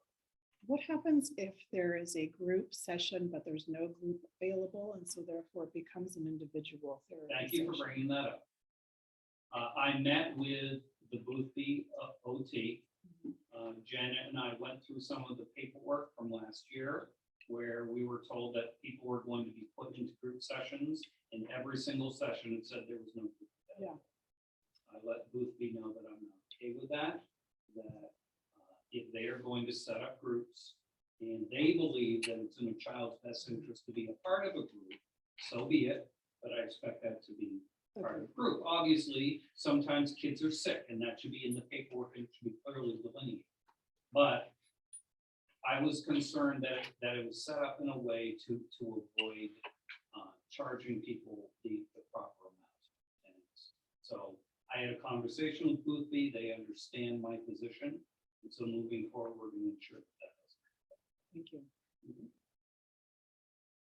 So those are my suggestions.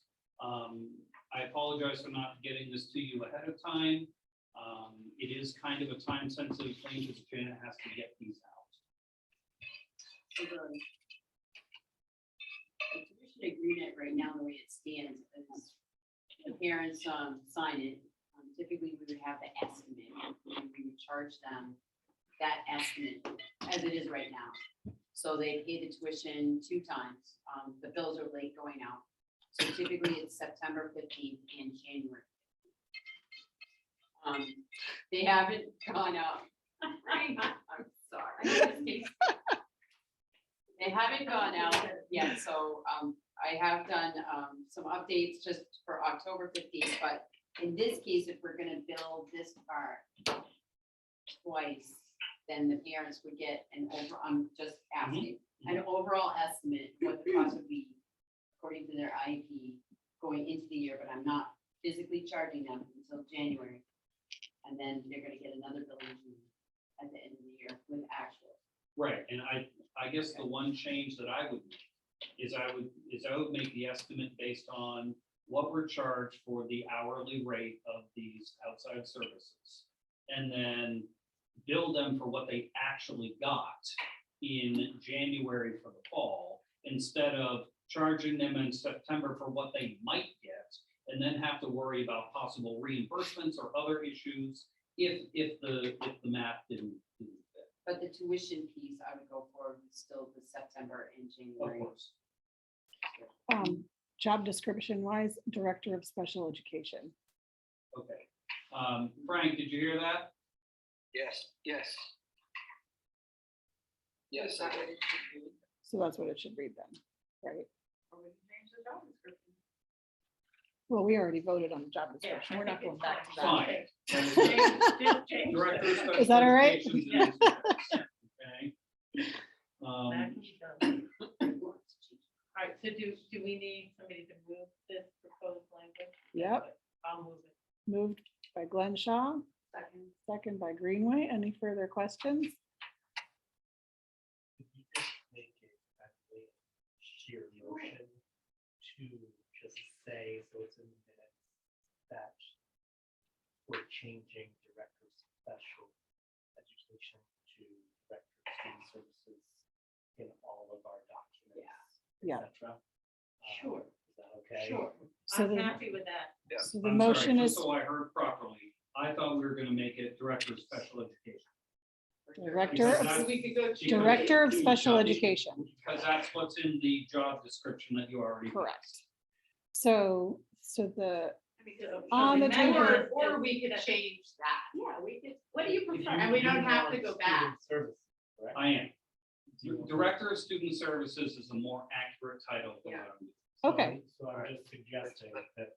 Would that be- Amendment So that it's in the let's minutes, change everything. that we're changing it all. All right, and that will Right. cover. and that will cover the job description. So somebody can make that. I will accept that friendly amendment. Will Second. you second that friendly amendment? All right. all right, so all in favor of approving the Lyme School District non-resident student tuition agreement as amended, along with changing the title throughout all documents to the Director of Special, of Student Services. Yeah. All in Aye, favor? Excellent. 5-0. All right, so any public comment? None. Okay, there's no public left. Kate, you're the I'll only clean one this up left. and share with everyone, okay? That yeah, sounds great. All right, so committee updates, policy committee, we have not yet met. However, board docs is officially on the website. All policies are there. They are active. I've activated every single one of them. I updated all of their dates that they were adopted, and I added in all of the dates, all of those things. I stopped after A's, I stopped adding all of the legal things because that just took forever. But I do need to go back in to review some of the policies that we approved last year because I believe that they were scanned into board docs incorrectly. The updated ones were not put in correctly. I will call a policy committee meeting soon so that we can get moving, and hopefully by next board meeting, we'll have some policies to bring to you guys. Finance committee has not yet met. We're gonna make them meet next week. Facilities I can committee, call- If you want to tell me, I'll call the meeting, well, next week. you know? Frank, when are you here? Are you back? Are you coming back? Like over the weekend? Because you told me that you're gonna be there, you might be stuck. Do you have a plan on when you're coming back? Is he there still? He's trying to unmute himself. Okay. There you are. Yes, so I'm technically coming back Sunday. Okay, So if I can get off the island, it'll be home. I'll be back next weekend. And what days will you be here? And so I'm available. Yeah, so I'm good next week. Tuesdays and Thursdays. Tuesdays and Thursdays he's here, and then Yeah, if it's an Tuesdays and evening Thursdays thing are my because of days. Jonathan, I And, will see and if they're I- scheduled for Lyme. Yeah, but like, is it better to have it during the school day? If it's, like, if you had to Yeah, pick, afternoons. do you have afternoons time are to do best. the meeting during Depends the on the school two day? folks that are sitting Or would you there. prefer it to be The- like the- at 3 The o'clock? other or 3:30? administrators. Whatever works for you. Yeah, more of my meetings are taking place after school, at least this year, so during the day would actually be beneficial to me on most Yeah. days. And I certainly want to be at the finance one. he's Maybe we with- could set up a poll. You said your About mom's you, here. Your Same mom's in thing. town. I mean, right? I'll do whatever Yeah. you want me to do. but I can always I'll try. my You can best. call in, Just okay. work my and we schedule. can Yeah. we can do a call-in option. So Mm-hmm. Elizabeth could call in if she wanted to call in. Yeah, So we can no, do we that can too. definitely have a, We could do a Zoom or we a can do Google a Meet. Zoom. I'll Yeah. put, when the agenda gets put together, I don't know. I will advocate to put a Zoom link on the agenda. I don't know. You don't what have else to. Say at this point. Okay. But, so we'll see what happens, but I'll just try to get it set up and I'll focus on Tuesday, Thursday next week and maybe just send around the doodle poll or something. I hate. Do an Are we email, focusing email on you'll get. budget or current?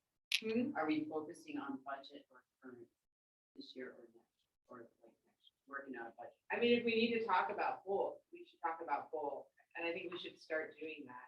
Yeah. I think also, if, I'll throw it out that the budget, the finance committee kind of does need to meet quite a lot, and if we could set up, like, if we could just set up a time, you know, and then maybe one week we don't need it, but everybody who's on the committee and associated with the committee can then just put a hold on that time, so that if we need it, we don't have to go through this rigmarole of setting up a Every meeting every. Is there a every time during the day that works better than the other? Is it like early afternoon easier than morning? Or I would actually, so kiddos get here and then they're usually in place and things are rocking the way they should by 9. I think 9 in the morning is actually good.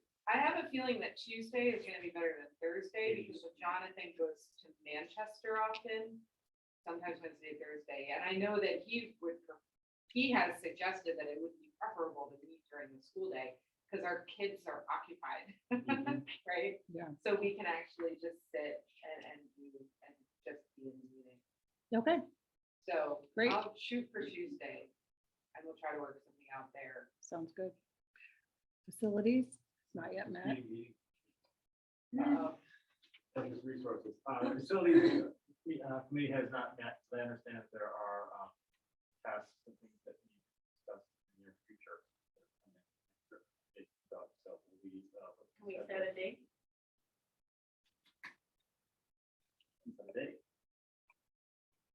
Take an action. What does your Real time. look like? See, because everybody brought their calendars. Tell them to bring a calendar. I know, I think that's hysterical. Do you have a day that's better than You take another? that off your refrigerator. They're all I have it equally hanging warm, but how about the 27th? What day of the week? That's a That is Thursday. Tuesday. Tuesday. It's gonna be tough because that is the day I'm picking my mom up. I'm gonna try to call in from the road, but it gets crazy. So, would Monday work? Monday would work too. Okay, what time on Monday? The 26th will not work for me. Oh, it doesn't work for you? Oh, right, it's only Tuesday. How about Thursday at 1 o'clock? Thursday at 1 o'clock will work. Thursday, The 29th. will not work. for me. Okay, We when, need to 2 go o'clock? before 12. I don't have You have what? do not have childcare. Okay. What I do. What about 9 a.m. on Thursday? Can't do that. You only I've come got a whole day. I have an estimate meeting on Thursday morning. So the following week, 4th, Okay, is that possible? And Yeah. We would want to get done. So, all right, how about the 4th at 11? What day of the week is that? That's Tuesday. Tuesday, the 4th at 11, Frank? Tuesday the 4th at 11. We go 10.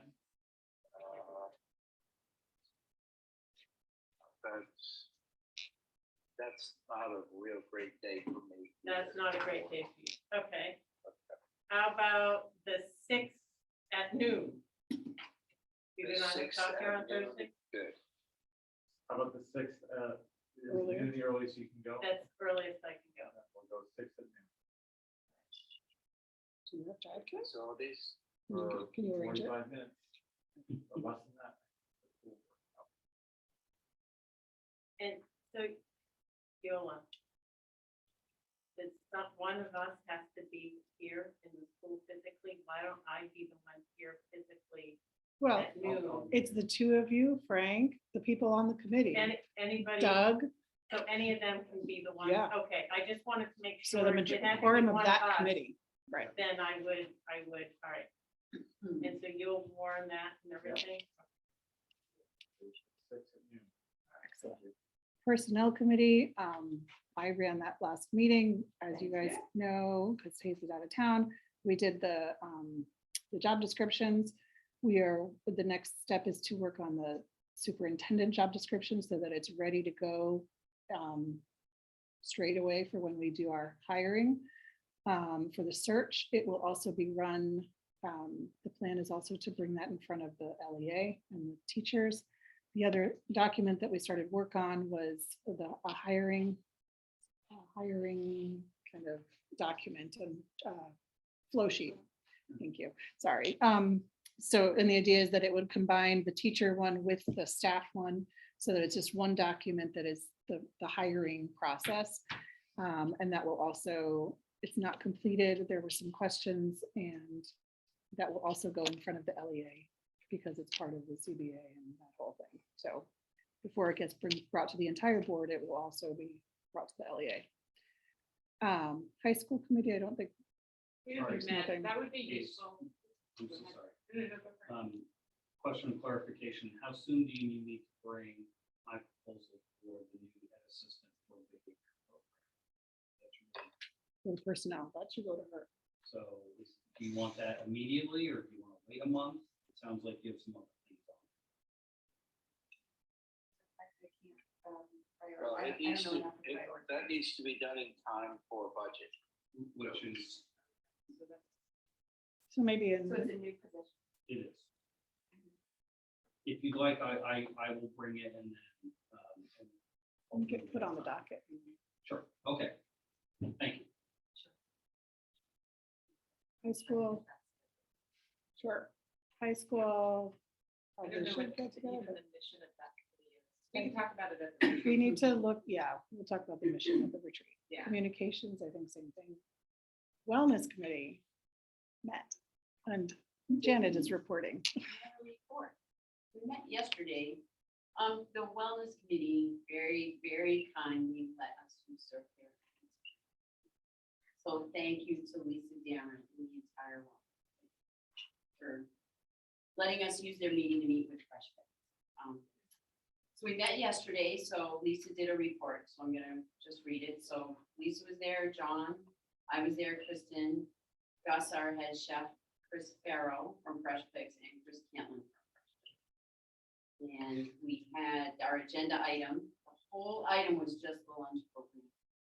So we did have some questions in regard to what was considered an adult meal, what is a la carte, finances around those as well as beverages. Chris Farrow and Chris Cantlin offered clarity and agreed to make the menu more clear for families so that they have an understanding of regular and adult portions for lunches. The menu will be available online in November so that parents and staff members can click and see descriptions, etc. Fresh Picks needs to consult with their dietitians, but we'll have the online menu ready by November. And the menu will change when winter arrives. So there was a lot of discussion about clarification on what was considered a la carte, what kind of drinks went with the food, what meal has an adult portion or a larger portion. Remember that we were going to charge for that second tier. So, and we talked about the menu itself and how it was set up because it was not very clear. We weren't, Amanda was not able to put the menu in its proper form on the website. So they're going to help us with that. And they're going to make it so that it has more clarity, so more information for parents, so that you can go in and click the item and see what's actually in the package. And there was some discussion about, because kids aren't taking the whole meal, so we aren't filling the tray like we used to fill the tray. This is not part of the National School Lunch Program, and they can choose.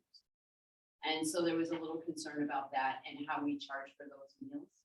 And what is a la carte, because they had a separate a la carte menu, which we removed. But the a la carte isn't like an extra portion of something like green beans or tea. So how those things are all, and we really needed to meet with them to be able to coordinate how we were charging kids. Because there was so many unanswered questions. So they were very, very helpful. They provided a lot of clarity, and I did ask about the meal rotations and when the menu changed. So every 6 weeks, we're supposed to have a menu change rotation and how the food the different things that are on them. So I thought it was helpful. I don't know, do you have anything to add? I don't. The only other thing that came up was the garden. The PTO put in. And just making sure that Gus accesses the garden. Oh, I didn't hear Oh, that. that was this That must've morning. been- I Oh, mentioned that this morning. That was this morning. Never That was mind. with our PTO. Different meeting. Okay, Different meeting. I'm getting confused. Anyway, for Friday tomorrow, we'll have fresh basil up for pizza. Thank you, PTO. I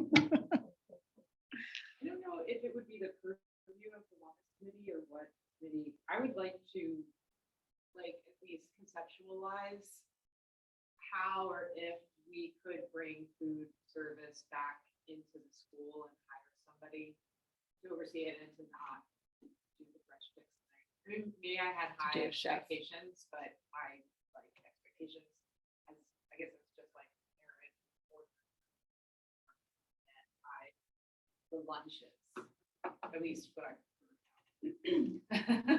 from my N of one. So I don't know. I just think at some point, if we could like review yeah, and I what we did did in the ask. past and how we could maybe re-implement that in the future. So I did ask Fresh Fix about their ability to incorporate local produce and local things and having different types of things on the menu.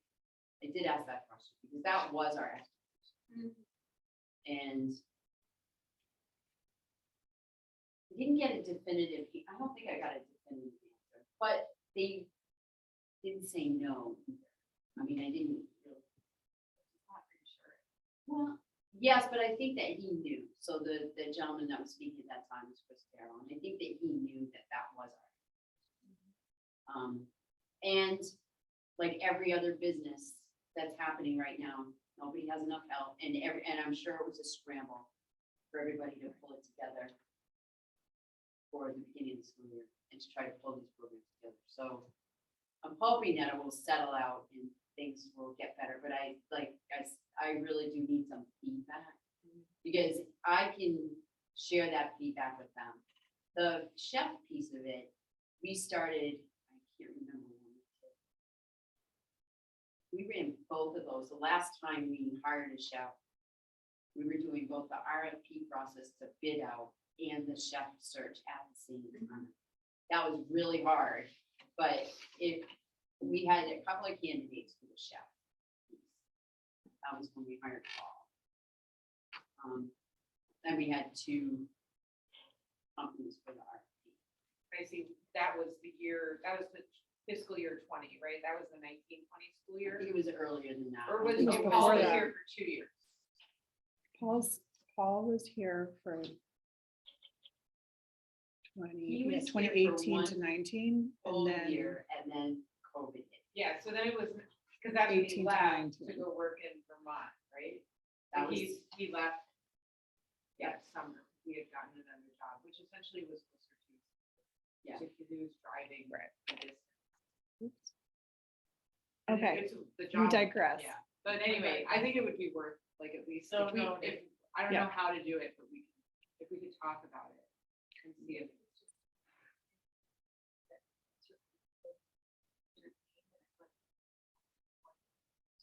Yeah. well, we posted, We did we post. posted and we only had one. Right, so candidate. that's my point, like, the question is why, like, we had one candidate who you offered the job to, and he or she didn't even call you back. Right. So, so then my question is like, well, how much are we paying, what is the job description, like, what can we do? could we do?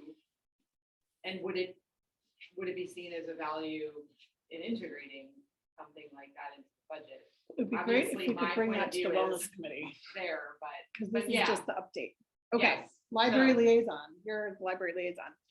Oh, Moving yeah, so forward, I because went it's to after the 9. Trustees meeting last week on Monday, and I think as an outcome of that meeting, we're trying to, improve communication between the library here at school and the library across the street. I think both, we're just trying to improve communication there, and I think that, there are avenues that people I don't know if it needs more of an update than that. We have an MOU in place, but it hasn't been signed. Has the MOU been signed? No, and so I think we're working on it to fine tune it so that it is in line with expectations and to make everybody happy Right. with what, so that both the library and the school, meaning the board as well, would be happy. I won't sign it until it's brought in front of everybody else, because I have to, if I'm signing it on behalf of the board, I'm waiting, so. So John is working with as the liaison right now to work on that. To clarify. Once and to kind of what was there, what was drafted. We're gonna work together to create something that meets what's happening in the program and what we want to see in the MOU. That our hope is to bring. And I think the plan is, to make it a sustainable solution, not just a patch job. With that, do we have any public comment before we adjourn our public session? Kate, it's only you. Do you have anything to say? Public comment. I've got nothing to say, except thank you. Thank you, Kate. Yeah. My client report Oh, here. yeah, we can redirect back to So my Janet. brain, my mouth, and my eyes were not working at the same time. So this number is right that I said. I just want to point that out because it includes the grant.